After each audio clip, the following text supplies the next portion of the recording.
सकाळी शॉपवर यायच्या अगोदर 2 क्लायंट थांबले होते आणि शॉपवर आल्या तिसरं क्लायंट लगेच आलं.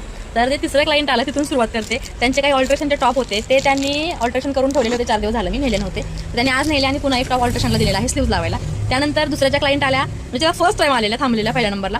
त्यांचा घागरा आणि घागराचं ब्लाऊज होतं पण माझ्याकडे वेळ कमी होता आणि त्यांना पण त्या टाइम पिरियडमध्ये हवं होतं. त्याच्यामुळे ते काही मी शक्य नाही म्हणून ऑर्डर कॅन्सल केली. म्हणजे सेकंड क्लायंट आल्या होते त्यांनी शॉपमध्ये गेल्यापासून मला 3-4 वेळा कॉल केले होते की मी साडी घेते. म्हणजे शॉपवाल्यांचे कॉल होते आपल्याला शेजारी शॉप असल्यामुळे. एक साडी आहे मॅडम त्याला फॉल पिको करून मिळेल का म्हटलं अर्जंट आहे म्हटलं ठीक आहे. त्या म्हटल्या दुपारी 3-3:30 पर्यंत चालेल म्हटलं ठीक आहे. मग नंतर आला ब्लाऊजला रेडीमेड ब्लाऊजची झीप आहे ती निघालेली आहे ती पुन्हा नवीन बसवून मिळेल का तर म्हटलं नाही मिळायची कारण ऑल्ट्रेशनचं काम शक्य नाही माझ्याकडे खूप सारे ऑर्डर आहेत. त्यानंतर मग पुन्हा ते झालं आणि पुन्हा 5 मिनिटांनी त्या दादांचा फोन आला की एक मॅडम त्याच आहे त्यांनी ब्लाऊज वेगळं घेतलेला आहे आणि साडी फॉल पिको करून हवं म्हणजे ठीक आहे पाठवा शॉपवर. तोपर्यंत मी शॉपवरती आले तर त्या पण वेटिंगला होत्या.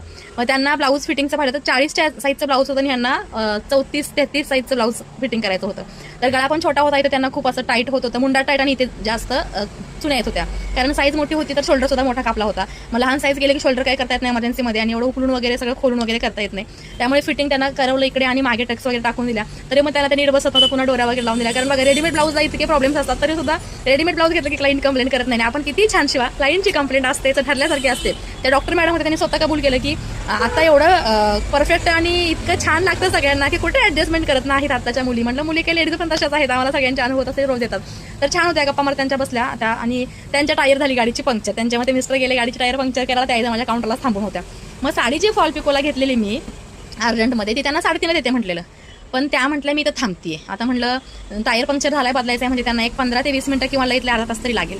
मग म्हटलं तुम्हाला वेळ लागेल ना तर म्हटलं हो तेवढं माझं ब्लाऊजचं काम होत असेल तर बघा साडी नंतर नेते. आता म्हटलं मग मी साडीवाल्यांना बोलवणार त्या घेऊन जाणार तिची धावपळ होणार कारण वेळ होऊन गेला होता बराच तर 12 वाजले होते हे सगळं होता. मग म्हटलं मशीनवरती टीप मारून साडी तुम्हाला चालेल का खालच्या बाजूने मशीनवरती टीप मारून आधी तुम्हाला देते. म्हटलं कशीही करा पण मला साडी तेवढी तयार करून द्या तुम्ही जर दिलात तर मी तिने नेला तर मग मी अशीच घालेल. आता कसं आई म्हणायची नड्डेल यांची नड काढावी आपलं चांगलंच होतं म्हणतात तसं. मग त्यांना मी फॉलोला केला पूर्ण स्प्रेनी थोडासा उन्हामध्ये हडपवला प्रेसनी लगेच सुकला तो आणि आता त्यांना जस्ट फॉल लावून दिलेला आहे. आणि ते करता करता माझ्या काही क्लायंटचे फोन आले त्यांचे ऑर्डर आज द्यायचे आहेत पुन्हा नाही म्हणताना सुद्धा हे 5-6 ब्लाऊज आलेले आहेत काउंटरला काल रात्री हे करायचे त्यातले अर्जंटचे एक वरचा ब्लाऊज आहे तो करायचा अशी धावपळ आहे.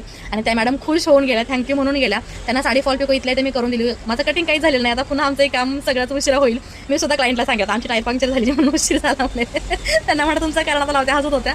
तर असा काही दिवस असतो गडबडीचा पण समोरच्याचं काम काढून दिलं त्यांची अडचण काढून दिली की आपल्याला छान वाटतं आणि ते सुद्धा आपल्याला त्याचं पे करतात असं काही नाही. पण अर्जंटचा 1 रुपया न घेता त्यांचं काम केलेलं आहे आणि त्या सुद्धा म्हटलं की तुमचं नाव बऱ्याच ठिकाणी माझ्या मैत्रिणीकडून ऐकलेलं आहे खूप वर्षापासून तुम्ही त्या आहात ना म्हटलं हो. तर छान वाटलं कुठंतरी आपल्या कामाची पोचपावती आपल्याला मिळते कुठून लांबून का होईना पण आपल्यापर्यंत ती गोष्ट पोचते. तर बापाचे खूप आभार आणि धन्यवाद. चला मग आता व्हिडिओ